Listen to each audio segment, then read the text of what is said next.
Americans are leaving the US in record numbers. According to the Wall Street Journal, more citizens are relocating overseas, drawn by a quality of life made easily affordable by the US's enviable salaries. In 2025, for the first time since the Great Depression, more people moved out the US than moved in. You would logically think this was a result of recent immigration policy changes, but this statistic includes US citizens who chose to replant themselves in different countries. A rough estimate of up to 9 million Americans now reside abroad, and according to different surveys and polls, from 17 to 34% of US citizens express interest in moving abroad permanently. That is up to 1/3 of the population. Many US citizens are moving out. This trend is now actually pretty common in developed countries like the UK, Canada, and Australia. If you feel like this information cannot be right, check how many people follow Reddit communities like I Want Out or Am Exit, and how active those communities are. If you feel like this information is not relevant to you and won't affect you in any way, well, you might be wrong. My name is Expat, and 3 years ago I left the US looking for a better place to raise my son. Oddly enough, I was brought to the States by my parents, who were also looking for a better place for me to grow up at. Tables turned in a strange way, but you definitely need to understand why the Great Relocation is happening and how it will affect you. So let's get down to it. When I was younger, I saw immigration as a way for people who were born in poor countries to change their lives by moving to more developed countries, where even low-paying jobs would provide them with enough money to live better than back home. I don't know if you feel the same way about it, but that was true at the place where I was born. You can probably tell by my accent, I did not get my American citizenship by birth, and as someone who came from humble beginnings and became a US citizen by choice, I have to say that growing up in poverty was not cool. But back when I was growing up, we didn't call it poverty. We called it the middle class. Yet, the median household income in Ukraine in the late 90s was between $200 to $300 a month. This means my parents had to work for an entire year to earn what an average American family made in a single month back then. Can you imagine what went through our minds when we watched American movies and TV shows where teenagers had their own cars and lived in huge houses? In 2007, right before the financial crisis, my mom won a green card in the lottery. For those of you who don't know, the US runs a diversity visa lottery that gives people the opportunity to win a green card. It's almost like winning a Mega Million jackpot, but instead of money, you get an opportunity. So yes, we came to the US legally. We were highly motivated to build a new life. We respected the opportunity we had been given. We worked our tails off, and eventually we built a decent life in the US. Saying goodbye to everything and everyone in our hometown and starting everything from scratch in a different country was not fun at all. And frankly, if not for financial reasons, we would probably have stayed home. But people normally only run from things they cannot fix to chase the life they want to have. After 15 years in the US, once my son was born, we realized that it made more financial sense to raise him abroad. Not to mention, it would give us a lifestyle more suitable for young parents. So, 3 years ago, we sold our house, our cars, and everything we had, packed our suitcases, and went to Europe and then to Asia, where we now reside. And, to my surprise, walking down the streets of Vietnam, Thailand, Malaysia, Portugal, and other countries I have visited over these years, I often meet people from the US who also chose to live abroad. They also became immigrants, just like my parents once did. The only difference is that they went in the opposite direction. And almost everyone who I spoke to said the same thing. Life is just better here. Those people name very different reasons for moving from developed countries to less developed ones. Some of them liked the sense of safety, local values, and more family-oriented lifestyle. Others moved for health-related reasons, as the high stress level, poor food standards, or the cost and quality of healthcare back home were no longer manageable. And it is fascinating to learn that people moved to different places for reasons like the overall quality of life, but seems like the cost of living became a major factor too. And an increasing number of Americans renounced their citizenship, reaching roughly 5,000 last year. It seems like the Great Relocation had a huge spike after the lockdown.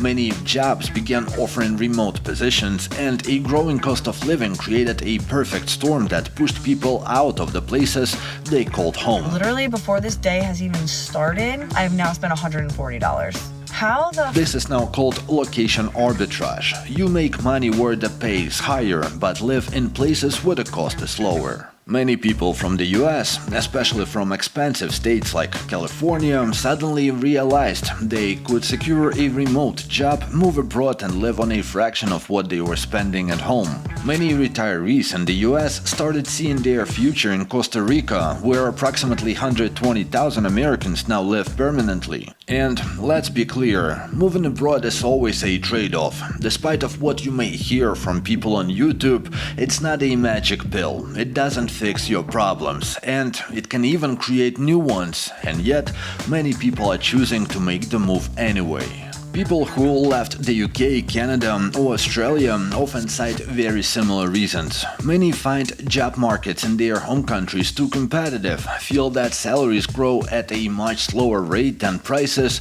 or move to places with more favorable tax rates. And of course, some people move simply because they found love in a different country. Yes, despite the common belief that everyone would want to move to the States, there are many international couples that chose to stay elsewhere instead of going to live in the West. And the reasoning behind it is the same as I mentioned earlier. Having the flexibility to be able to leave and move to another country if you want is very powerful. This relocation trend hasn't gone unnoticed. Many governments around the world have recognized this new way to attract capital and have started offering not just golden visas, but also digital nomad and remote workers visas for people looking for a change. Today, over 50 countries offer these programs. Before the pandemic, fewer than 10 did. And this Great Relocation has started reshaping the global distribution of capital. Portugal, for example, was one of the first countries to open its doors to digital nomads, and those remote workers helped its economy big time, as their spendings created jobs for locals. However, the number of people moving there was so high that the government eventually decided to revise its policies to make them less attractive to foreigners, as they simply could not keep up with the growing demand. In 2022 alone, rent in cities like Lisbon rose by around 20% year-over-year, making it increasingly difficult for locals to afford housing in their own hometowns. And it is just one of many examples. But besides people who chose a more peaceful lifestyle, expats, digital nomads and retirees, there's one more group of people who quietly leave.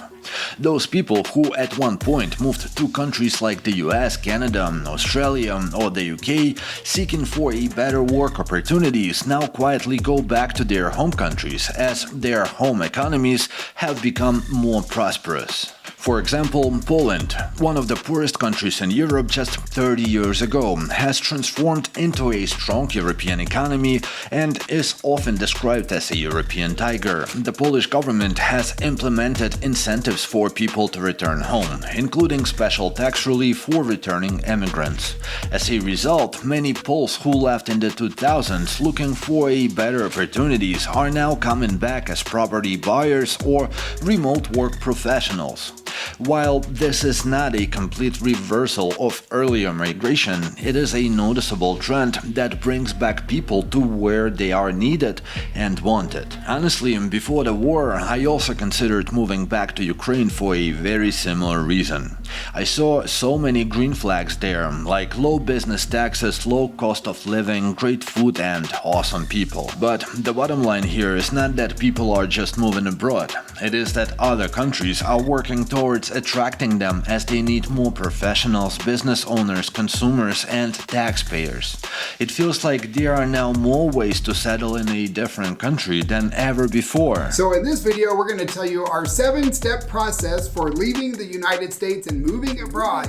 But what does it all mean for the US, the United Kingdom, Canada, and Australia? The countries that used to attract people from developing countries but now lose their own citizens to those developing countries. First and foremost, it's a brain drain. People who are skilled enough to work from anywhere take their expertise and experience with them. Moreover, they take their capital wisdom and spend it elsewhere. The economic activity they generated at home, both directly and indirectly, diminishes. All their expenses from rent to groceries now support a different country's economy. Multiply those by 9 million Americans, 4 million Canadians, 5 million British citizens, and 1 million Australians living abroad, and you get a sense of how significant the economic impact is for the countries they left.